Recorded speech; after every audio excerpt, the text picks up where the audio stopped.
Dorothy Must Die, Chapter 31. How about you carry a poison capsule in your little jaws and drop it in her mint julep? Think you can pull that off? Star stared at me, then scratched my chest with her tiny claws and went back to sleep. I guess she wasn't into my idea. It was early the next morning. I hadn't slept well and had spent most of the night tossing and turning, much to Star's chittering annoyance, and now I was up before the magic bell at my bedside had even summoned me to my chores. I sighed and plucked Star from my body, placing her back on the bed. As I pulled out a clean uniform, I couldn't help rolling my eyes at the prospect of another day of redundant chores.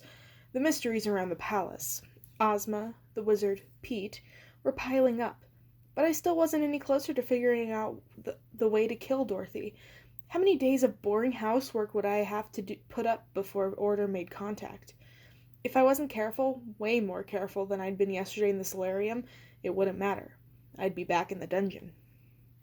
Turning to face the mirror, I checked myself for presentability, and then searched my still strange face, looking for a sign of what Pete had seen in it. The thing that had tipped him off that I wasn't who I appeared to be. I found nothing. I almost jumped out of my shoes at a knock at the door. Now this was new. Before, if someone needed me, they summoned me with a magic bell. No one had ever knocked on the door before. Just a moment, I called out nervously, grabbing Star and shoving her under my bed. Stay, I whispered urgently. She seemed to get the picture. When I saw Julia waving cheerfully at me from the other side of the threshold, I stifled my surprise. Maybe she did a weekly inspection of the maids' quarters. If so, I hoped Star would have the rat smarts to stay out of sight. Astrid, she chirped, how pretty you look. And aren't you just the luckiest girl in the world today? I fixed a robotic grin across my face. Every day is lucky when you work with Dorothy, I replied. Julia chuckled. If she sensed my complete lack of sincerity, she didn't let on about it. Now that's the attitude we like around here, she said. But today's luckier than most, dear. You have a very special assignment. You're going to help me prepare Dorothy for her activities. How does it feel to be the new second handmaid? I stepped back in genuine surprise. Me? Dorothy's new lady-in-waiting? Yes, you silly goose, Julia said. Don't act so surprised. We've been here longer than almost anyone, and you've proven yourself as loyal and lovely as any of us. Now come, we don't want to keep Her Highness waiting. What about Hannah? I asked, following Julia down the hall at a businesslike clip. As of yesterday at lunch, Hannah had been the second handmaid. She hadn't been in her seat at dinner, but I just assumed Dorothy had needed her for something. What had happened to her? Julia looked over at me and shook her head sadly. Hannah is in the infirmary, she said. She won't be returning to service in the palace. That didn't sound good. I put a hand to my chest, trying to mask my curiosity with sisterly concern. What happened to her? Will she be okay? Unfortunately, the lion took a liking to her. Too much of a liking. She sighed. It wasn't the poor thing's fault. The lion has always had appetite issues. There was nothing Hannah could have done. Did he eat her? Images of Gert melting on the floor of the forest clearing back in Gilkin flew into my head. She had died trying to protect me, to protect all of us. Meanwhile, the lion was still alive, maiming guards and running around attacking innocent servant girls for no reason. Well, not all of her, she said. Her smile had never wavered. She'll be fine in no time, and after she recovers enough, the Scarecrow will repair her body. She'll be better than ever. She's actually quite pleased. It's an honor to enter the service of the Tin Soldiers. Pleased? Sure. I was burning with anger. Being mauled by a lion and becoming one of the Scarecrow's gruesome science project was supposed to be an honor now? As the heat rose in my chest, I felt my invisible knife again pulsing along with my heartbeat, somewhere inside my body. It wanted to come out. It wanted to do some damage. I willed it away. Is the lion still here, in the palace? No, Julia replied, as we turned a corner and headed up the grand staircase toward Dorothy's quarters. Glinda decided it would be best for him to return to the forest for the time being. We don't want another accident, and he hasn't been himself since... Suddenly she stopped herself. Since what? I'd wondered if he'd been affected by what Gert had done to him in the woods, but I couldn't see anything specific the day I saw him in the garden. She looked away. Never mind that. Aren't you excited about your new assignment? I was excited, but not for the reasons Julia thought I should be. I was scared too. Getting close to Dorothy was part of my mission, but this was all happening so quickly. I knew from listening to the other girls at mealtime that being one of Dorothy's ladies-in-waiting was a coveted position, reserved only for the most cheerful and pliable of servants. "Why me?" I asked. "You impressed the princess over the years, and you've impressed me." Julia lowered her voice and leaned in close. "You work well under pressure, dear. You'll need that." I thought about our encounter with the Tin Woodman in the tight confines of the garden annex. I assumed Julia had blocked the incident out, stored it down in her special utility closet of denial. Apparently it made more of an impression than I thought. That, and... Julia glanced over at me sidelong. "The wizard also put in a good word for you." I stopped in my tracks. "The wizard?" "Oh, yes, he came to me just the last night and told me how pleased he was with your dusting. True, the wizard is always full of compliments, but not usually when it comes to housekeeping. You must have made quite an impression. I thought it was only fair that you would get your chance." "I was just doing my job," I said, still not sure what to make of all this. Was the wizard trying to help me? Was he working for the order, helping me make my way into Dorothy's inner sanctum? Julia turned to me and looked me up and down, mistaking my confusion for a reluctance. "If you're not up to this, Astrid, I'm sure any of the other girls would jump at the chance." "No, of course I am. It's just... poor Hannah." "This isn't the time for mourning. We go on," she scolded. "We only have one job, and that's to please Dorothy." Yeah, Julia kinda needed a slap. But all these maids were so brainwashed, I couldn't fault her for being callous.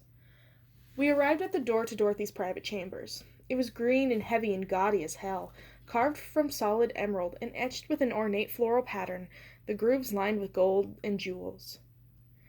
Julia gave me a last once-over before we entered.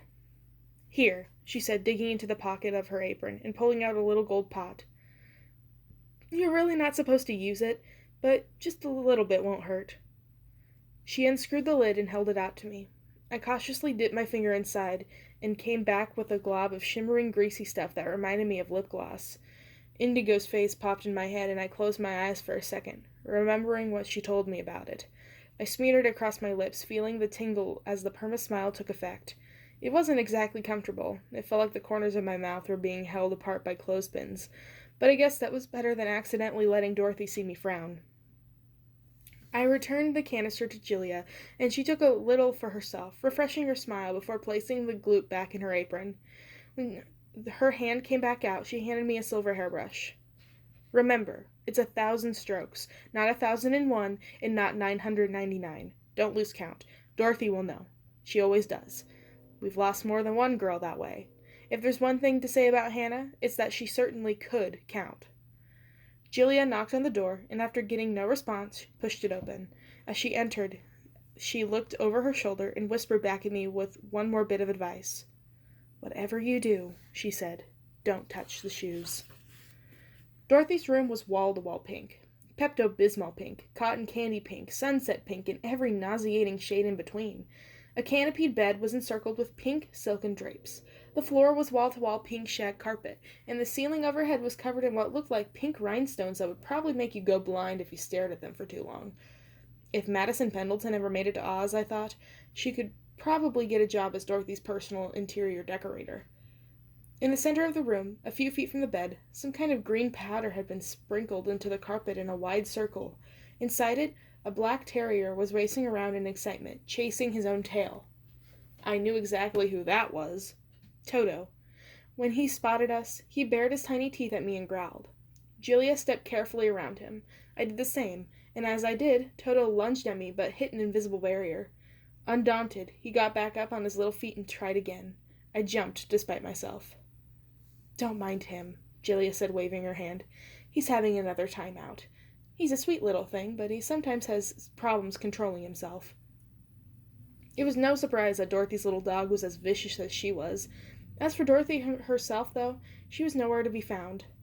Julia pulled the fluffy bedspread a hair tighter as she passed by. "Yoo-hoo," she sing-songed. "Your Majesty." There was no response.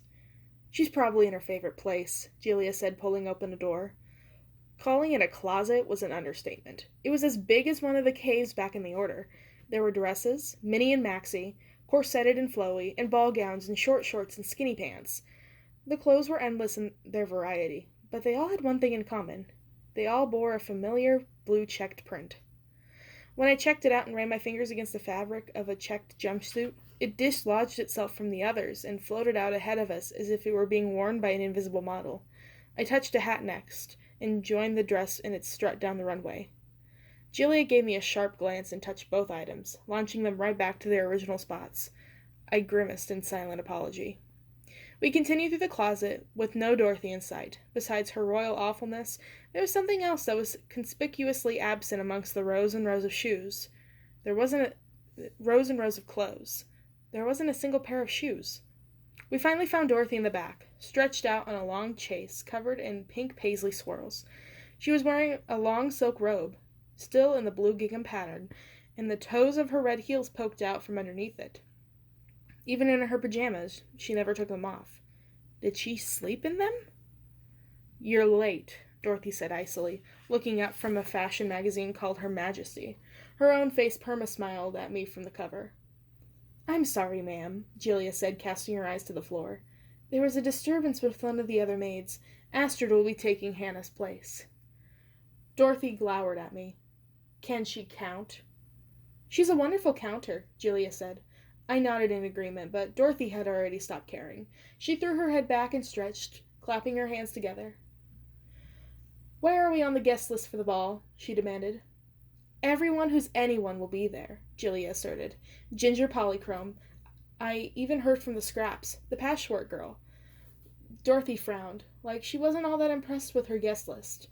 Well, maybe if she weren't always exiling and executing people, they would want to come to her parties.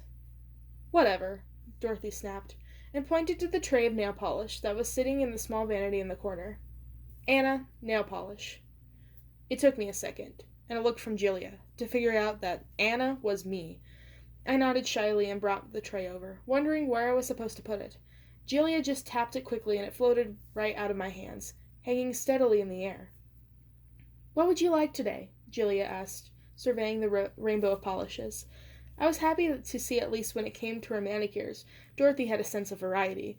There must have been at least 100 different colors. Dorothy sat up and swung her feet to the ground. As she did, her shoes made a ruby-red comet tail through the air. I had to stifle a gasp. It was like they were glowing from the inside, like they wanted me to notice them. Julia and Dorothy were prattling on, deciding on the best nail art for the day. Stripes, or swirls, or sparkles. They sounded like they were talking from the end of a long tunnel. I couldn't take my eyes off the shoes. I was transfixed. So beautiful. So shiny. So perfect. Okay, whoa. Get a grip, Amy. I'd taken pride in wearing the same ratty pair of knockoff Converse since freshman year. They were broken in, comfortable, and something the Madison Pendletons of the world wouldn't wear in a million years. I'd never given a crap about shoes before, especially not the bedazzled variety. So why now? Something wasn't right. Even as I reasoned with myself, the glow from the shoes intensified. I realized they were shining just for me, that Dorothy and Julia couldn't see them. Not like I could. They were calling to me. A numbness spread over the skeptical part of my mind. I wondered what it'd be like to have people wait on me the way they were waiting on Dorothy. What it'd be like to have the closet full of dresses. What it'd be like to have power. Power that came from the shoes. I want them, I thought. I need them. I should take them.